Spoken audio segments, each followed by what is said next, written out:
नैमा गलत हो हैन जे पनि गर्नु चाहिँ हुँदैन साथी गरेछ भने चाहिँ सर यही मैले माइक दियो भन्दाखेरि मैले ओभरअल अलिअलि हुन्छ कहिले कता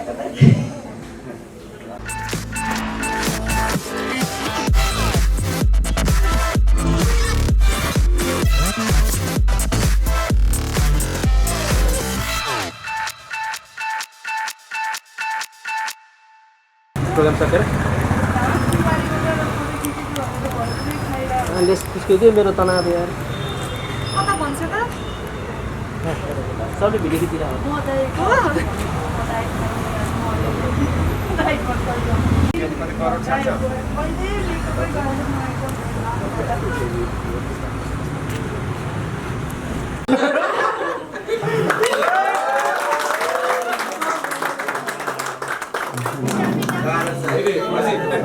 अब युट्युबमा त आएको छैन हैन छैन यो त यहाँको लागि मैले फेसबुक लाइभ भइरहेछ के गर्नु फेसबुक लाइभ भइरहेछ फेसबुक लाइभको त्यो युट्युबमा चाहिँ एकैछिन टाइम लाग्छ अलिअलि एरर छ प्रब्लम भएर होल भिडियो चाहिँ रिभाइभ भएको छ के नगरे अब फेसबुक होल भिडियो क्यान्सल गर्नु त्यो सेयर नगर्नु हो सेयर नगर्नु याद यस्तो भयो कि खास त्यो अब यो खास त म आफैले एडिट गरेँ हो कति टेक्निकल कुराहरू टेक्निकली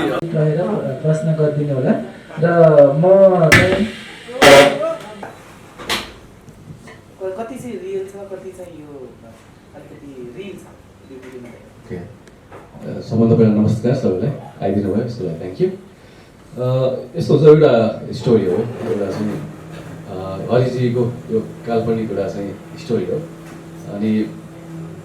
यसमा चाहिँ अब यो गीत अनुसार यो कन्सेप्ट यस्तो छ पल के गर्ने गरौँ भनेको सो यो मैले यो जस्तो यो भिडियोमा पल्सा छ पल्सा म मात्रै होइन कि सबैलाई नै प्रतिनिधित्व गरेर खासमा सबै यो मिडिया फिल्डको एक्टरहरूलाई एक्ट्रेसहरूलाई सो सबैको यो लाइफमा चाहिँ यस्तो हुनसक्छ होइन कति पब्लिसिटीको कुराहरू हुन्छ होइन तपाईँलाई बिहाइन्ड द सिन कुराहरू गरेको थियो हामीले अनि जस्तो पब्लिसिटीहरूको कुराले गर्दा पनि घरको फ्यामिलीमा अनि यसको गर्लफ्रेन्डहरूमा या बोयफ्रेन्डमा या हुन्छ नि यसको मामामा घरमा आन्टीको घरमा अङ्कल घरमा त्यो कुराहरू हुन्छ क्या त्यो थम्बनेलहरू हेरेर हामीले चाहिँ हुन्छ नि के अरे साँच्चीको यो हो कि हेडलाइन हेरेर हो कि भन्ने कुरा हुन्छ सो त्यही कुरालाई चाहिँ फोकस गरौँ न पल्ची भन्नुभयो अलिक यो राम्रो हुन्छ यो सायद भनेर सायद त्यो हेडलाइनहरू मात्रै चाहिँ मात्रै फोकस नगरौँ यो खासमा रियलमा चाहिँ स्टोरी अर्को पनि हुनसक्छ भन्ने चाहिँ हामी त्यो देखाउनु खोजेँ हो यो मेरो पर्सनल लाइफभन्दा पनि यो रिलमा आधारित टपिक हो चाहिँ प्रेम नै भएको अथवा बिहे त हुन बाँकी छ होइन कुनै फ्यानसँग त्यस्तो छ तपाईँको एक्सपिरियन्स त्यस्तो छैन अहिलेसम्म चाहिँ कोही हुन्छ हेर्दाखेरि झट्ट कोही मन पर्न सक्छ तर त्यो बिहे नै गरौँ घरमै आउँ मागेर आउँ त्यत्रो आँट चाहिँ छैन गरिमाजीलाई चाहिँ अब पल र गरिमा नै राख्नु भएको छ है तपाईँले भनिरहनु भएको छ म पलजीको एकदमै फ्यान हो र सपोर्टिभ पनि हुनुहुन्छ भनेर रियलमा त त्यति धेरै के छ कतिको रियल जान्छ यो स्टोरी देखाएको स्टोरी अब रियल त यो जुन हिसाबले मैले उहाँलाई फ्यान हो भनिरहेको छु अथवा उहाँबाट केही न केही कुरामा मोटिभेट लिइराखेको छु अथवा एउटा इन्सपिरेसनको रूपमा लिइरहेको छु अथवा कुनै पनि राम्रो काम थालनी गर्नुभन्दा अगाडि चाहिँ उहाँसँग सल्लाह सुझाव जसरी स्कुल बनाउने काममा उहाँसँग भयो त्यस्तै किसिमको सहकार्य चाहिँ हाम्रो भइरहेको हुन्छ मैले सोधिरहेको हुन्छु जस उहाँबाट इन्सपायर चाहिँ म भइरहेको हुन्छु पल साजी जस्तै कुनै एक्टर अथवा कुनै सेलिब्रेटीको यस्तो फ्यान हुनुभएको छ तपाईँ छु नि मलाई पल चाहिँ मनपर्छ अनि त्यसपछि प्रदीप खड्का मनपर्छ सबैजना मनपर्छ मलाई तर पल साजीले भिडियोमा यस्तो फलो गरे यस्तो त कसैले पनि गरेको छैन अरू साथीहरूलाई केही त्यस्तो जिज्ञासा छ भने म एउटा कुरा भनिहाल्छु ल जस्तो अघि मैले पढ्ला भने विचार गरिमा बहिनीलाई मैले भन्ने विषय प्रसङ्ग याद आयो उसको पनि सुटमा एकदम प्रब्लम भएको थियो ऊ त्यसको लागि त्यहाँ फाइनल चाहिँ के हो भने जसरी मलाई कोअपरेट गर्नुभएको थियो त्यसको लागि चाहिँ एकदम म थ्याङ्क यू भन्न चाहन्छु त्यहाँ टेन्सन हुँदा पनि होइन दाइ काम गर्नु छ नर्मली अलिकति कुरा जोडिहाल्छु मैले धेरै सेलिब्रिटीहरूसँग काम गरेँ धेरैजनासँग मेरो सम्बन्ध राम्रै छ इभन अहिले नयाँ जो साँच्ची नै काम गर्छु भनेर आउनुभएको छ त्यो मध्ये मैले गरिमाजीलाई एकदम नजिकबाट पाएँ खास किनभने मेहनत जहिले पनि बोल्ने गर्छ र अर्को कुरा मेहनत सँगसँगै हामीले टाइम म्यानेज गर्ने त्यो कुरालाई न्याय गर्ने पनि एकदम त्यो कामलाई एकदमै माया गरेको भनिन्छ, त्यसले चाहिँ हामीलाई जहिले पनि राम्रो गर्छ। यस्तै गर्नु पऱ्यो। तपाईँले परिमालाई चाहिँ किन जोड्नु भयो भनेको पल अनि गरिमा? पल र गरी होइन, नर्मली चाहिँ कस्तो भने मलाई मेरो आफ्नो एक्सपिरियन्स जसरी मेरो एउटा स्ट्रगल लाइफदेखि आजको दिनमा एउटा फिल्म मेकिङ अथवा भनौँ न यस्तो राम्रो राम्रो मेकिङ गर्न जसरी मेरो फ्यामिली, मेरो टिम, मेरो भाइहरू जति पनि आर्टिस्टहरूले कोअर्डिनेट गर्नुभएको छ, मलाई चाहिँ जहिले पनि मेहनत गर्ने मान्छे मनपर्ने। मैले गरिमासँग एउटा काम गर्दाखेरि चाहिँ मलाई उसको कामहरू मन पऱ्यो, उसको काममा हुनुपर्ने जति डेडिकेटेडहरू छ त्यो जे छ सब मैले देखेँ। प्लस मलाई राम्रो काम गर्ने बेलामा हामीले पनि एज अ प्रडक्सन हेर्दाखेरि कहिलेकाहीँ जसले मेहनत गरिरहेछ, जसको अलिकति राम्रो छ त्यो हेर्नुपर्ने रहेछ। त्यो हिसाबले मैले गरिमासँग चाहिँ पहिलो सुरुमा चाहिँ उसको कामै मन परेको मलाई। अनि हामीले अलिकति त्यही त अघि पलले भने जस्तो हामी जहिले पनि जसलाई पनि लगेर जोड दिन्छौँ, जोसँग पनि हामी कुरा गरिदिन्छौँ। त्यो कुरा होइन कि यो कुरा खास पहिला एउटा केस पनि भएको थियो हाम्रो आर्यन दाई, सुदर्शन दाईको बारेमा। कोही सुपरस्टार भनेर मान्छेलाई दोष गर्छ, मान्छेहरूलाई नराम्रो कुरा गर्छ, तर एउटा फ्यान, साँच्चीकै फ्यान मलाई लाग्छ पलजीहरू जस्तो अथवा अघि प्रदीप भने जस्तो अथवा अनमोल भने जस्तो उहाँहरूलाई कोही फ्यानलाई मन पराएर म साँच्चै नै आई लभ यु भन्छु भनेर गएर भेटिराख्न जरुरी छ जस्तो लाग्दैन। किनभने त्यो फ्यानलाई भन्दा बढी मलाई लाग्छ सेलिब्रिटीहरूलाई नै डर होला। किनभने हामीले लाइफमा जति पनि काम गर्छौँ हाम्रो 2 सेकेन्डमा इज्जत जान्छ नि त, होइन? इभन हामीले राम्रो गऱ्यो भने माया गर्ने मान्छे जहाँ पनि पाउँछ, माया गर्ने मान्छेहरू धेरै हुन्छन्। हामीले माया चिन्ने हो, सबैजनाको आफ्नो एउटा लाइफ पार्टनर होला, एउटा गर्लफ्रेन्ड होला, एउटा बोयफ्रेन्ड होला। तर हामी जहिले पनि अरूसँग जोडेर सबै चिज यस्तो सब नभनौँ न त कहिलेकाहीँ, हामी राम्रो काम गरौँ भन्ने त्यो उसमा आएको हो खास।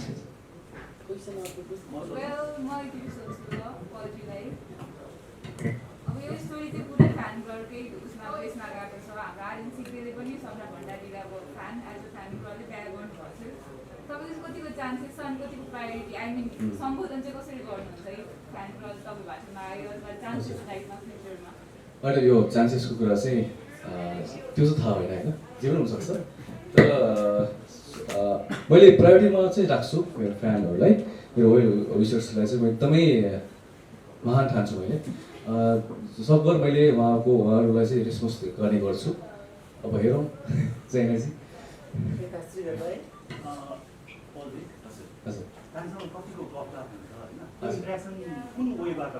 इन्ट्रेक्सन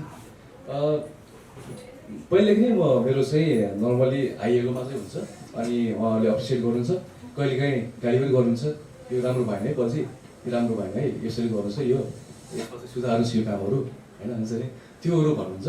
अनि त्यस्तो नर्मली त्यही नै कुरा हुन्छ। त्यो बाहेक चाहिँ कहिलेकाहीँ फाटाफुट्टा चाहिँ हुन्छ नि एकदम मनपर्छ तपाईँ, होइन? तपाईँ भेट्न चाहन्छु, भेट्न मन छ,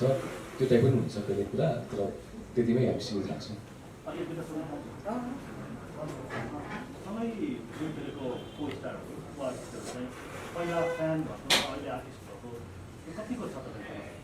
त्यो चाहिँ छैन, त्यसरी चाहिँ मैले भेट्नु पाएको छैन। जति भेटेँ मैले सेटमै भेटेको को एक्टर हुनुहुन्छ सबै। जस्तो गरिमाजीसँग पनि मैले सेटमै भेटेपछि उहाँले भन्नुहुन्थ्यो म त पछि तपाईँको फ्यान थिएँ नि भन्नुहुन्थ्यो, होइन? एउटा कुरा म भन्छु होइन, उहाँ एकचोटि सौरा आउँदाखेरि मैले स्टोरीमा देखेर म भेट्न जान खोजेको थिएँ। तर त्यो बेलामा चाहिँ अब रेस्पोन्स पनि आएन। अनि मलाई ठाउँ पनि एक्ज्याक्टली कहाँ हो भन्ने कुरा थाहा भएन र मैले भेट्न आउन खोज्दै पनि म भेट्न नआएको थिएँ। यो कुरा पनि मलाई पछि थाहा भयो क्या। अनि त्यस्तो कुरा हुन्छ। हजुर यो यहाँनिर साहबले विवाहको सिन राख्नु भएको छ। प्रायः सबैले अहिले पछिल्लो समय पल्सालाई विवाहको यताउता कुरा सोधिरहेको छ। यो सिनको आधारमा कतिौँ विवाह हो थाहा छ स्क्रिनमा? रिलमा चाहिँ मेरो लगभग दर्जन पुग्नु थाल्यो होला सर। कोसँग छ त्यस्तो केही आइडिया छ? आइडिया छ नि। रिकल गरौँ न। ओके, मेरो फर्स्ट बिए चाहिँ भएको थियो आँचल शर्मासँग भएको थियो होला, होइन? त्यसपछि वर्षा राउतसँग भयो होला, त्यसपछि रिया सरदारसँग भयो, त्यसपछि उषा उप्रेतीसँग भयो, गरिमासँग 2 पटक बिहे भयो, 3 पटक हो ए हाम्रो 3 पटक बिहे भयो। त्यसपछि अब अरू कोसँग हुँदैछ?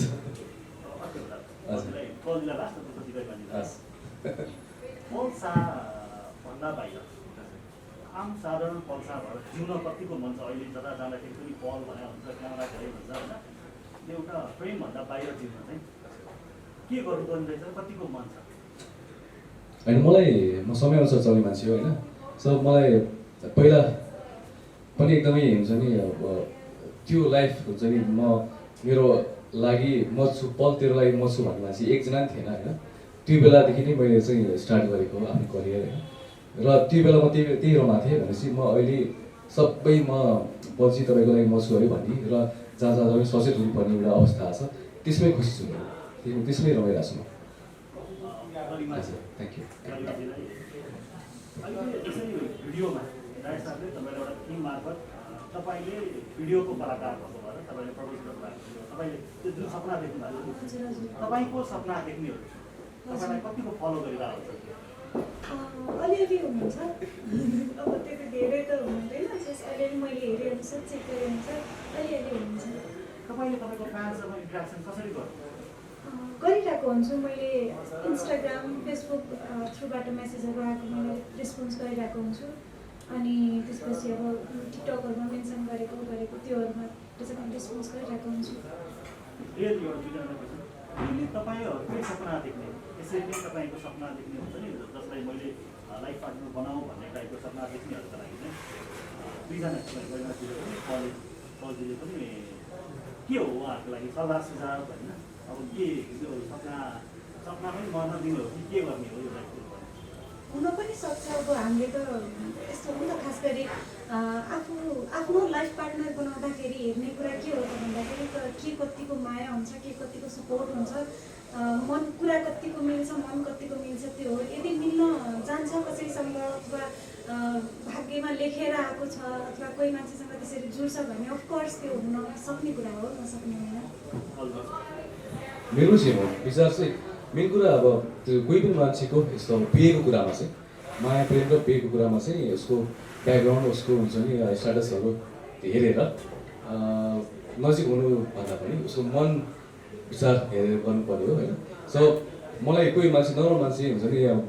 भर्खर हिजो देखेको भेटेको मान्छेले पनि प्रति पनि मेरो मन जान सक्छ नि सो असम्भव भनेको कुरा छैन सम्भव छ अहिले डिजिटल मिडियामा अथवा मिडियामा रात चलेको आर्टिस्ट सबैभन्दा बढी बिजी आर्टिस्टलाई लिएर काम गर्नु अरू ट्रेन्डभन्दा फरक ट्रेन्डमा काम गरिरहनु भएको अघिल्लो कार्यदेखि अहिले पनि आउँदाखेरि तपाईँले फरक दबाब जस्तो कतिको दबाबमा काम गर्नुभयो यो काम गर्दाखेरि अर्को कुरा अबका भिडियोहरूमा आउने भिडियोहरूमा कस्तो खालको फरक तरिकाले प्रेजेन्ट गर्छ नर्मली मेरो आफ्नो कुरा भन्दाखेरि चाहिँ म 20 वर्ष भयो नि त काम गरेको 20 वर्ष भयो एउटा हाम्रो टाइममा के थियो भने म भाडा माझ्थेँ खास अनि मलाई याद छ हामी कुनै सुटिङमा गयो भने हामी भाडा माझ्दाखेरि हिरो हिरोइन भन्दा उनीहरूभन्दा हाम्रो बढी मान्छेहरू हुन्थ्यो कि त्यो टाइममा जुन चाहिँ हामीले रियल देखेको कुरा किन भन्दाखेरि हिरो हिरोइनको एउटा इज्जत थियो त्यो नजिक मान्छे पुग्न पुग्दैन थियो त्यो उहाँहरूको एउटा रेस्पेक्ट थियो तर हामी भने यता पनि घुम्ने उता पनि घुम्ने हलो भन्ने हाई भन्ने हामीले रमाइलो गर्नुपर्ने त्यो भन्न खोजेको गेम त्यो बेला एक लेभलको हाम्रो रेस्पेक्ट थियो भाग्यले एउटा सिनेमाटोग्राफर बनायो म म्युजिक भिडियोबाट चलेँ खास म्युजिक भिडियोबाट धेरै नै आजको दिन हरियोमा गएको छ भने म्युजिक भिडियोहरू भएको सो अघि पनि भने डे वानदेखि नै लगभग एक लेभलदेखि अहिलेको जति पनि युवा पुस्ता कलाकारहरू हुनुहुन्छ उहाँसँग सबैसँग काम गरेर आयो जबसम्म म एउटा प्रोड्युसर भएको थिएन अथवा मेरो टिम यति सक्षम भएको थिएन त्यो टाइमसम्म मैले कसैलाई पनि यो लेभलमा फिल गरेन किन भन्दाखेरि मलाई कसैको मतलब पनि थिएन म आफ्नो तरिकाले काममा जान्थेँ काम सकिन्थ्यो म निस्किन्थेँ मेरो पैसाहरू लिन्थेँ मेरो अहिलेसम्म खासै भन्ने नै ओभरअल इन्डस्ट्रीमा खासै पैसा फसेको रेकर्ड या कसैले नराम्रो भन्ने रेकर्ड हामीले कहिले पनि गरेनौँ इभन हामी दाजुभाइले मेरो चाहिँ जहिले पनि फ्यामिली टिम मेरो काका मेरो मामा मेरो भाइहरू म कहिले पनि मेरो टिमभन्दा बाहिर गएर काम गरेन अनि पछिल्लो टाइममा एक लेभलमा म्युजिक भिडियो मैले धेरै नै खिचेँ खास मैले 1500-1600 एउटा म्युजिक भिडियो भने त्यो जोक होइन फिल्म गरेर नि एउटा टाइममै अवार्डहरू पाएँ एक लेभलको मैले पाएँ तर एक लेभलमा आइसकेपछि के भयो भने हरेक मान्छेहरू डिरेक्टर बन्न थाल्यो हरेक मान्छेहरू क्यामराम्यान बन्न थाल्यो अनि अहिले कम्पिटिसनहरू बढ्यो कामको लेभल घट्दै गयो आम मान्छेहरूले ओभरअल इन्डस्ट्रीको मान्छेहरूलाई हेर्ने चलनहरू फरक हुन थाल्यो हरेक मान्छेहरू हामी लोकल हुँदै गयौँ धेरै कुराहरूमा होइन अनि अर्को कुरा ओभरअल मिडियामा के आयो भने जति पनि अहिले लकडाउन भयो भूकम्प गयो कति कुराहरूमा कस्तो भयो भने हामी मिडियाको मान्छेहरू चाहिँ कमजोर छौँ है यिनीहरूलाई केही हुने बित्तिकै गएर सहयोग गर्नुपर्छ अथवा यस्तो गर्नुपर्छ यो गर्नुपर्छ भन्ने कुराहरूले जहिले पनि हामी मिडिया चाहिँ अलिक पछि छौँ कि मिडियामा काम गर्ने मान्छेहरूको चाहिँ त्यो लेभलको त्यो नै मतलब प्रगति नै हुँदैन कि भन्ने जुन आम मान्छेहरूमा कन्सेप्ट थियो त्यो कन्सेप्ट लाई चाहिँ हामीले के गर्नुपर्छ भने हामी दाजुभाइ गएर हामी पनि यस्तो होस् कि एउटा लेभलमा काम नपाउने बेलामा अथवा कामको अहिले जहिले पनि हाम्रो एन्ड एउटा हुन्छ त्यो टाइममा गएर हामी अरूको भन्दा हामी आफै यो इन्डस्ट्रीले हामीलाई बनाएको हो भने हामीले पनि इन्डस्ट्रीलाई बनाउनुपर्छ हामी कन्टिन्यू यही कामलाई गर्छौँ प्लस अब जुन हाम्रो भिडियोको लेभल खस्किँदै गएको बेलामा मैले काली भन्ने अघि पनि भने काली भन्ने भिडियो गर्दाखेरि म आफैलाई मजा आयो अब एक लेभलमा गएर हामीलाई जहिले पनि आफ्नो कामसँग माया हुनुपर्छ कामसँग मजा हुनुपर्छ जस्तो लाग्छ मेहनत भन्ने चिज हामीले साह्रै नै गरे हुन्छौँ इभन हामीले भिडियो पनि लगभग 3.5 दिन खिचेको थियौँ नन स्टप पानीले दुःख दियो हामीलाई त्यहाँनिर धेरै दुःखहरू भयो सबै चिजहरू गऱ्यौँ सो प्रेसर केही छैन मेरो आफ्नो मनको इच्छाले गरेको मेरो टिमको मेहनतले भएको भिडियो हो सो हामीले प्रेसर केही छैन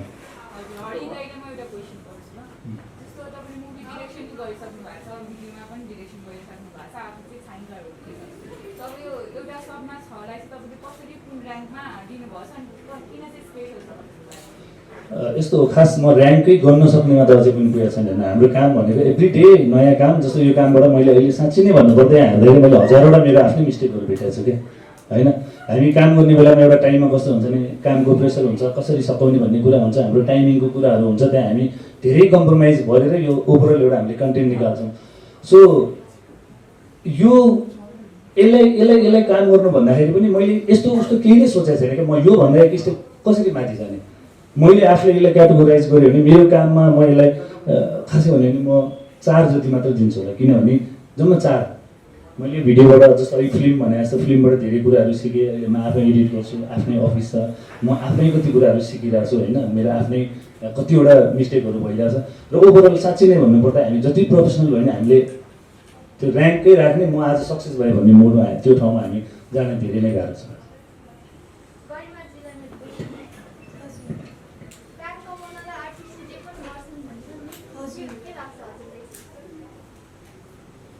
यसमा चाहिँ मलाई खासै बोल्नु आउँदैन जस्तो लाग्यो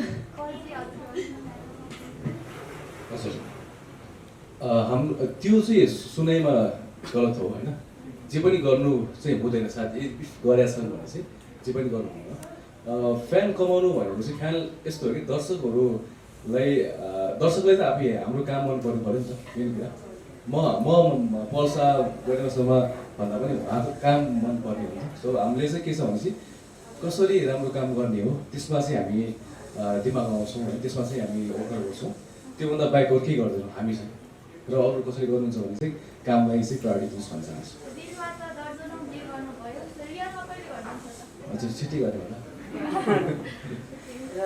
अन्तिम नै होला है यो भिडियोलाई लिएर भिडियोमा 2टा पात्र हुनुहुन्छ एउटा अस्मिताजी हुनुहुन्छ गरिमाजी हुनुहुन्छ पलजी हुनुहुन्छ अस्मिताजीले चाहिँ अब त्यो प्रमोसनको नम्बर पलजीले नै बाँच्नै सक्दैन भन्नुहुन्छ अनि त अब गरिमाजीलाई त्यो हेरेपछि अलिकति ला यस्तै रहेछ स्टारहरू भन्नुहुन्छ र पलजी र गरिमाजीको सम्बन्ध चाहिँ अस्मिता र पलको जस्तो हो कि गरिमा र पल तपाईँ दुवैजना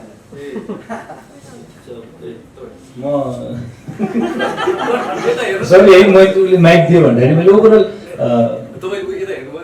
मलाई हेरेपछि मलाई सोधेँ कि मैले खासै यस्तो अब मलाई लाग्छ जति मैले उहाँहरूसँग नजिक भएर 3-4 दिन काम गरेँ उहाँहरू एकदम राम्रो बेस्ट फ्रेन्ड मात्रै हो जस्तो लाग्छ तर बहिनीको कुरा मैले पनि जोड्छु म जहिले पनि हाम्रो इन्डस्ट्रीलाई यहाँ राख्छु किनभने म यहाँ छु हामी यहाँ छौँ कहिलेकाहीँ साथी सर्कलमा के हुन्छ भने हामी पनि यहाँ छौँ यहाँबाट बाहिर गएपछि कहिलेकाहीँ 2-4वटा कुराहरू राम्रो गर्छु नराम्रो गर्छु आफू मिल्ने भएपछि कति चिज गरिदिउँ त भन्छन् तर कहिलेकाहीँ समय परिस्थितिले हामीलाई चेन्ज गरिदिन्छ इभन जे कुरा हामीले गरिमाजीलाई भनेको छ गरिमाजीले यहाँबाट मलाई लाग्छ लाइफ टाइमले उसले सिकिसक्यो क्या चाहे त्यो मजाकमा गऱ्यो होला चाहे के गऱ्यो होला इभन हामीलाई सोध्नेलाई अथवा भन्नेलाई भन्दा अझै गाह्रो उसलाई छ जस्तो लाग्छ किनभने ऊ साँच्ची नै एउटा कलाकार बन्छु म साँच्ची नै काम गर्छु साँच्ची नै मलाई केही गर्छु भनेर उसले लाइफ दिन आएको केटी हो नि त खास एउटा आम नर्मल मान्छे हो होइन हुन्छ एक लेभलमा मान्छेले चिन्दै जान्छ कति कुराहरू मान्छेले एक लेभलमा भन्दै जान्छन् कति कुराहरू गर्दै जान्छन् कति कुराहरू हामी कामको थ्रुबाट नजिक पनि भइरहेको हुन्छ सो मलाई लाग्छ मैले हेर्नुपर्दा चाहिँ यहाँ एकदम बेस्ट फ्रेन्ड मात्रै हुनुहुन्छ जस्तो लाग्छ एउटा मेरो प्रश्न छ जस्तो यो पर्दाको दृश्यमा जुन भनौँ न अभिनय गरिरहँदाखेरि यो हेरिरहँदाखेरि आफूलाई कहिले त्यस्तो अनुभूति त्यो फिल हुन्छ साँच्चै मेरो पनि यस्तो भइदिए हुन्थ्यो अथवा चाहिँ आफै भनौँ न त्यसमा डुबेको हराएको त्यस्तो कुनै भान गर्नु भएको छ भिडियो हेर्दाखेरि अब आफ्नै काम गरेको कि अरूको काम आफ्नै काम आफ्नै काम हेर्दाखेरि यस्तो हुन्छ नि त त्यो आफूले गरेको कामबाट त्यो आफूले त्यो फिल नै लिन सकेन भने हामीले अडियन्सले कसरी लिन्छ भन्ने कुरै त्यो जस्तो रियल लाइफसँग कम्पेयर गर्दा हजुर, हजुर। त्यस्तो कुनै फिल हुन्छ त्यस्तो अलिअलि हुन्छ कहिले काहीँ कता कता ओके थ्याङ्क यू हाम्रो भिडियो चाहिँ युट्युबमा छिट्टै अपलोड गर्छौँ अनि यो न्युज कसरी कहिले के गर्ने कुन च्यानल यो चाहिँ अहिले चाहिँ प्लिज है मैले अघि भने जस्तै हाम्रो त्यो फेसबुकहरू पनि क्यान्सल गर्नु